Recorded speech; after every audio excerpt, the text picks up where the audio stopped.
spend too much time talking to you because we're here really tonight to listen to what you've got to tell us, how, the effect that these cuts have had on you.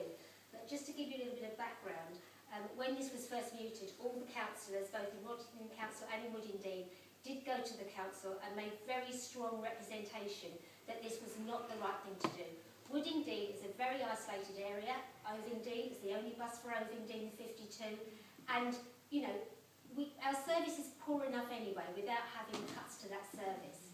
So we did make very strong representation when this was first mooted, but unfortunately that failed their fears. There was a lot of misunderstanding about what the Green Council were actually going to do.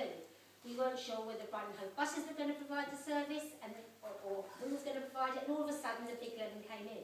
We have no problems with the Big Lemon. What we have problems with are the cuts to the service. The fact that now our children that go to Cllr Newman and Basvic have to change school, some of them three buses to get to school. As Steve said, our old and vulnerable that were using this bus to get to the hospital, it's a lifeline to them to get to the hospital. It's a direct route. All right, we know that the 2 goes down Craven Vale, but it's a long trek along there for people who are a bit less able to walk that distance. That's been cut.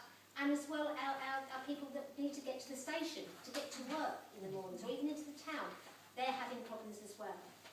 What really, really concerns me is that I did receive a briefing from councillors. When, a little while ago, I received this briefing from the council, and in it says that the 74 and the 96 school buses that were in danger of being cut were actually reinstated, because it was found that the income from the weekly tickets that were purchased allowed the service to continue to operate. Now, we never had that. We never had that opportunity. In fact, I personally never even knew that the service to Cllr Newman and Basvic and the others were being cut until we had that tiny little meeting up at the Downs Hotel, which the Big Lemon called. The Big Lemon called a meeting. There were probably about a dozen of us there, and that was the first time that I'd ever heard of the impact that this cut to the 52 was going to have on the children that go to school and for the hospital and for the station. So that's really what has spurred us on to do this. So really and truly, as I said before, what we're here to do is to listen to you. We want to know what the effect is that this has had on you since that service has been cut, to you and your children and to anybody else that you know about. There is a petition. We've got a petition going. I'll be presenting that to full council on the 25th of October. Anybody who wants to sign that or can get some petition sheets signed, because the more pressure we put on, the more chances we've got of eventually getting this bus reinstated, and that's what our aim is. I can't promise it's going to happen tomorrow, but you know, we've got to keep trying. We can't just give up, because it's a vital lifeline for this village and for Ovingdean and Southern Woodingdean.